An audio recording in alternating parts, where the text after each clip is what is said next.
The White House is circulating a draft of an executive order to confront what many Republicans believe is a conservative bias within big tech. This a month after President Trump pledged to tackle the issue. Well, there are a few details on that draft order. It's a sign that the president may be close to taking action. And this comes on the heels of a former Google engineer saying he got fired for being a conservative. When I joined Google, I saw a lot of conservative employees being mistreated. They were being harassed, they were being threatened, they were being blacklisted. And I complained to HR about this. I ran it up the chain. I went to a VP and raised my concerns there, and I got a final written warning letter just for raising those concerns. There's bias at every level of the organization. There are a lot of activists working for Google.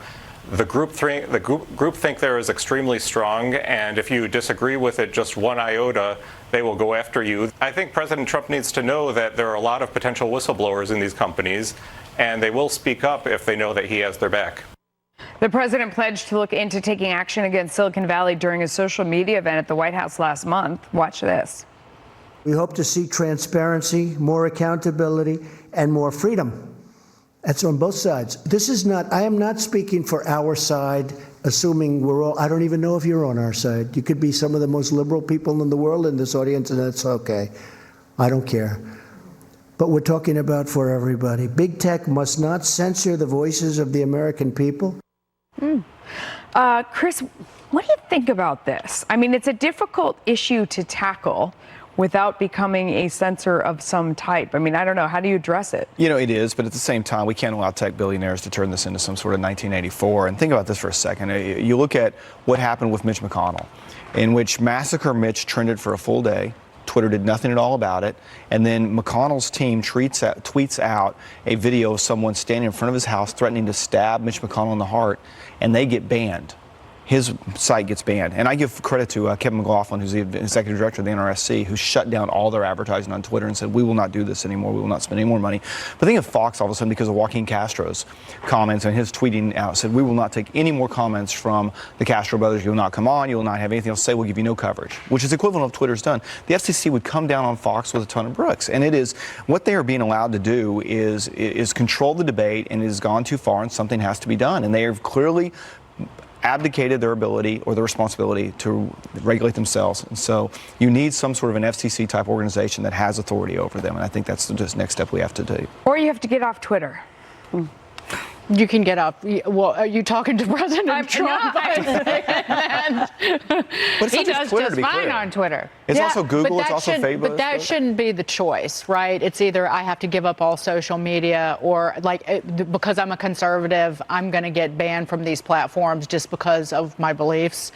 I don't think that that's the choice. I don't like the idea of an executive order. If it was President Obama, it would be pants on fire, dresses on fire, our heads exploding, not screaming to the high heavens about it. But one thing Congress can do, that all of these social media companies and internet companies, they have immunity from liability under the Communications Decency Act back in 96. Yeah. See, I'm looking at you because I know you know. I know in that big brain of yours that you know about that. You know what? They're media companies, and they're deciding what goes out and what doesn't. So you don't get immunity anymore. Bye. That's a really, really good point. I mean, and these are, they are publicly traded companies, but they are, enterprises, and so it is a little bit different, and I think that the law has not necessarily caught up to this. I mean, it never will, and because it's going to continue to move rapidly. I mean, I do not think that this is the time for an executive order. I think that, frankly, and I'm not suggesting that shadow banning is not happening. It seems like it is, but is this really where the president's priorities should lie? And I think that sends kind of the wrong message that the president of the United States is going to spend his time on an executive order dealing with this sort of niche issue, which I think appeals to his base. But there's a whole host of other things going on. I don't know that speech is a niche issue. I mean, when we're talking about who is being shut down and who is being allowed to talk, I just wish there was a market solution, Kennedy. I mean, there should be. You're absolutely right. I mean, and that's what you have to touch on. That's what you have to focus on. And we cannot forget the First Amendment. We're sitting here talking about protecting protecting the Second Amendment, no one ever talks about the third. That's the least sexy. Quartering The soldiers. fourth, yeah. I really think that. Yeah, we need to bring that back up. But this is the kind of conversation that we should be having here in an open forum, and not appealing to the government to please do something, because you wouldn't want a very liberal administration doing the same thing and squashing free speech on the left or in the liberty movement. And I wouldn't accept it from either side. I don't think that's what we should be appealing to. I get very worried when I hear the president talking about government solutions for violent video games without looking at the data. And if you're concerned that there is shadow banning and there is a curtailing in these forums, then why don't you talk to some rich conservatives and invent a new one? Well, why do all the algorithms hate the right, not the left? Because can't we just get Silicon Valley is loaded with a bunch of lefties. There must be one. I don't know about that. All you need to know, all you need to see about their political leanings is after Hillary Clinton lost, that Google town hall where the finance chief was like, Crying. my friend was at the Javits Center. Yeah.